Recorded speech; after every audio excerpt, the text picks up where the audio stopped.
এবার আমাদের বাড়ি যাওয়ার পালা, আমরা বাড়ি চলে যাচ্ছি। মন খারাপ, দেখতেই পাচ্ছেন, সন্ধ্যাকে ছেড়ে যেতে খুব কষ্ট হচ্ছে। ছাড়বো না আজকে রাতে, সব থেকে আনন্দ করলাম।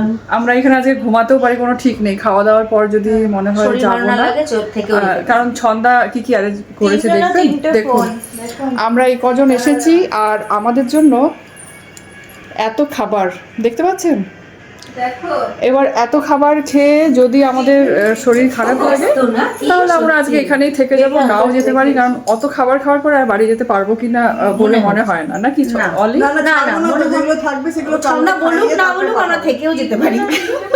না বলবো তো, আমি একা থাকতে ভালোবাসি। হ্যাঁ, কারণ এই এত খাবার দাবারের ব্যবস্থা করেছে, সেগুলো খেয়ে আমার মনে হয় না আমরা যেতে পারবো, তাই তো? এই দেখুন এসেছি, সেই আমি তো সকালে এসেছি, সন্ধ্যাবেলা এই অলি সন্ধ্যাবেলা এসেছে, তো এখন বলছে থেকে যেতে হবে। তো আপনারাই বলুন কি করবো। আর এই যে আমাদের বাচ্চারা আমাদেরকে অনেক আজকে হেল্প করেছে, হেল্প বলতে ফটো তুলে দিয়েছে। এই ছোট বাচ্চাটা আমার অনেক ফটো তুলে দিয়েছে আমাকে। আর এই যে ছন্দা আমারও ফটো তুলে দিয়েছে, রিলস বানিয়ে দিয়েছে। আমার ওরা মিষ্টি দিয়ে দিয়েছে, আমাকে অনেক হেল্প করেছে ওরা সন্ধ্যা থেকে। কোল্ড ড্রিঙ্কস দিয়েছে।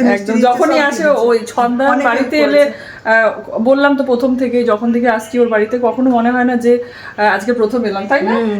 এতটাই ও আপন করে নেয়, এত মানে ভালোবাসা দেয়, খুব ভালো লাগে ওর বাড়িতে আসতে। ওই জন্য বারবার ওর ভালোবাসার টানে আমরা কিন্তু চলে আসি।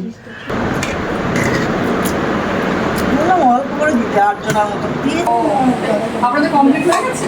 না, হচ্ছে কমপ্লিট হয়নি এখনো। ওই 3 নম্বর টাওয়ারটায় আমার নিচে আছে তো ওঠার সময় হ্যাঁ একটা চারজনের। হ্যাঁ বেশি দিন।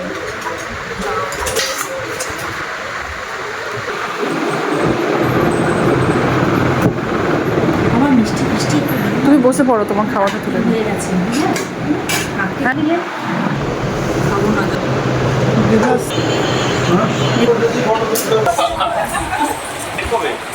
না না এখন